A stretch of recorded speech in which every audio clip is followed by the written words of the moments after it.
Welcome back to episode 20 of our Explainer series. Look, if you're selling, developing, or marketing property down in Costa Rica, this one's built exactly for you. We're breaking down the latest insights from Drone Survey Costa Rica on the realities of aerial imagery in 2026.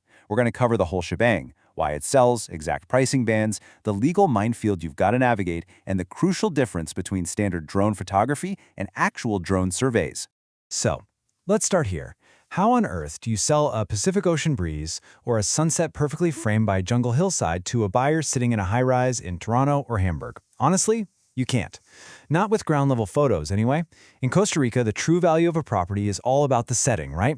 The ocean view, the lush canopy, just how close you actually are to the beach. A remote buyer is never going to grasp that context from the dirt. They absolutely need to see it from the sky.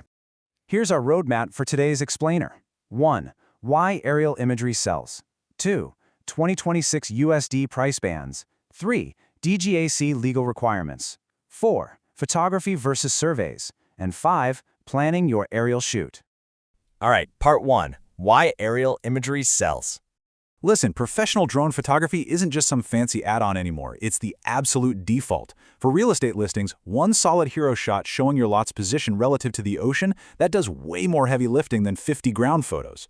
And if you're selling raw land, an aerial shot is literally the only way a remote buyer can wrap their head around the shape, the slope, and the vibe of the parcel. But it's not just real estate.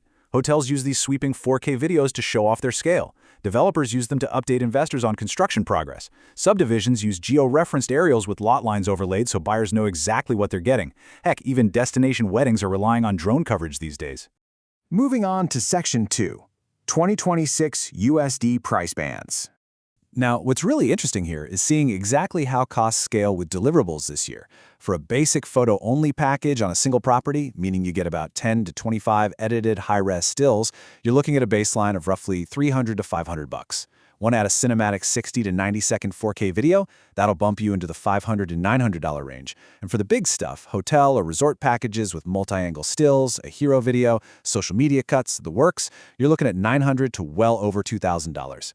Keep in mind, though, these are just baselines. The final number heavily depends on travel distance from San Jose and the sheer scale of the site. I mean, shooting a sprawling beachfront resort in Guanacaste is a totally different beast than a single hillside lot in the Central Valley, right? Section 3. Navigating DGAC legal requirements. Okay, we need to bust a dangerous myth right now. You can't just have a tourist or a property owner toss a personal drone up to grab some listing photos. Nope. Under Costa Rican law, that is considered commercial use. Drones above a certain weight have to be registered, and commercial pilots absolutely must be authorized by the DGAC. There is restricted airspace around international airports like SJO and Liberia, super strict altitude and line of sight limits, rules about flying over crowds, and zero-tolerance flight bans over national parks without special permission. If you operate without DGAC authorization, you are opening yourself up to massive legal risks, heavy fines, and they can literally confiscate your gear. So here is the massive takeaway.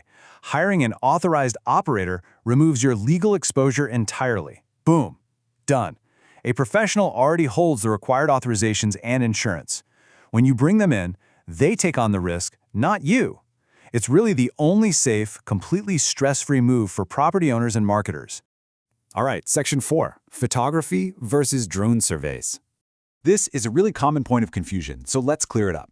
Drone photography is all about how a place looks. It's pure emotion. The pilot is hunting for the best angles, the perfect light, and dynamic movement to create those stunning, color-graded marketing assets. Pinpoint geographic accuracy doesn't matter. The vibe is everything. A drone survey, on the other hand, is completely obsessed with what a place measures. The drone is literally flying a robotic grid, using RTK GPS correction to grab centimeter-accurate data. Stuff like orthophotos, 3D point clouds, and topo maps. That's the hard data you need for engineering, boundary lines, and earthworks. So basically, one sells the dream, the other builds the reality. But here is a huge, pragmatic advantage that Drone Survey Costa Rica brings to the table. Because their DNA is in surveying, they can often capture both those gorgeous marketing images and that hardcore survey-grade data on the exact same visit. One trip, two deliverables. If you're a developer needing slick website photos but also verified boundary data for permitting, this is an absolute game changer. Let's wrap things up with Section 5, planning your aerial shoot. The difference between a forgettable photo and one that actually sells a property? It's all in the planning. Here's your checklist. Step 1. Golden hour. In Costa Rica, you really want those early morning flights. You get the calmest air and clearest skies before the afternoon clouds roll in, which is especially critical during the green season from May to November. Step 2. Know your hero shot. Figure out that one essential, context-heavy image you absolutely must have. Step 3. Clear the site. Drones see everything, so move the trucks and hide the trash cans. Step 4. Check the airspace early so you don't get shut down by airport or park restrictions. And Step 5. Match the format to the platform. Tell your operator up front if you need vertical clips for social media or ultra-wide shots for a website. And because Drone Survey Costa Rica operates nationwide, they already know the visual quirks of every single region. In Guanacaste, it's all about beach proximity and that golden dry forest light.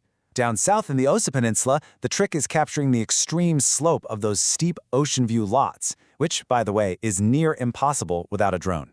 In the Central Valley, it is a race to get those morning flights done before the mountain clouds swallow the view. And over on the Caribbean coast, it's all about contrasting the super lush jungle canopy with those bright reef edge colors. So if you're a remote buyer, an investor, or a developer, and you need to get your property captured legally, accurately, and beautifully, you need to head over to dronesurveycr.com. They've built this incredibly handy instant online quote calculator. Just punch in your location and the scope of the project, and you get a free estimate right then and there. As we close out today's explainer, I want to leave you with a question to chew on. Take a good look at your current marketing materials. Are your property listings genuinely capturing the full magic of the Costa Rican landscape? Or, by just sticking to ground-level photos, are you literally leaving massive value right there on the ground? Professional aerial imagery is, hands down, one of the highest ROI investments you can make in this market. Thank you so much for hanging out with me for episode 20, and I'll catch you in the next explainer.